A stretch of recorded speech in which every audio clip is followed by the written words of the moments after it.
ईश्वर ने अनेक जीव जंतुओं को बनाया है जो समय समय पर अपने कृत्यों द्वारा हमें शुभ अशुभ घटना की सूचना देते हैं, जिससे हम जानकर शुभ अशुभ होने वाले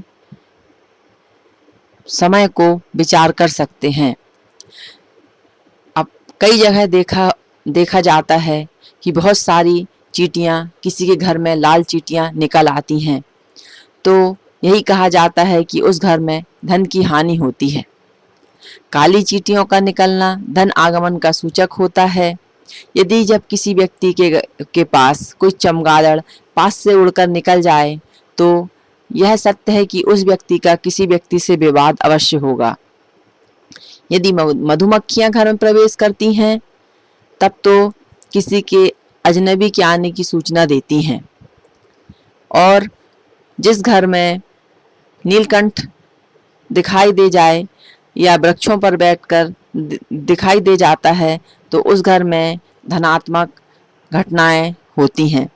जिस घर के आंगन में सफ़ेद तितलियां उड़ती हैं, यह भी शुभ को प्रकट करती हैं। बिल्ली को सभी जानते हैं। जिस घर में बिल्ली बच्चे लाती है, वहाँ पर शुभ घटना की सूचना देती है। और बिल्ली के लिए शास्त्रों में भी कहा गया है कि बिल्ली को मारना नहीं चाहिए। बिल्ली को मारने से अनेक कष्टों का सामना करना पड़ता है। और भारतीय धार्मिक ग्रंथों में भी इसके लिए कड़े प्रावधान का वर्णन किया गया है। बिल्ली को मारने नहीं चाहिए, केवल उसे डरा धमकाकर भगा देना चाहिए। काले चूहे भी यदि अचानक घर में अधिक हो जाते हैं, तो वह भी रोग बीमारी की सूचना देते हैं। यदि कुत्ता आपके द्वार पर अचानक आकर मुख्य द्वार पर बैठ जाता है, तो यह आपके लिए शुभ सूचना देता है। और यदि कुत्ता मूत्र त्याग देता है, तो वह किसी नुकसान की सूचना देता है। मुर्गी भी अचानक आंगन में आ जाए तो वह शुभ होती है, लेकिन यदि मुर्गी रात्रि के द्वितीय पहर में बोलती है, तो वह अशुभ शगुन करती है।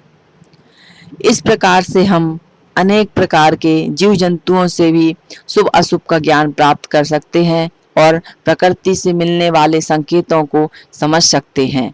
राधे राधे। जिस घर में छछूंदर घूमती है, वहां पर लक्ष्मी आती जाती है, अर्थात किसी प्रकार से छछूंदरों को भी कभी नहीं मारना चाहिए, या लक्ष्मी आगमन की सूचना देती हैं। राधे राधे।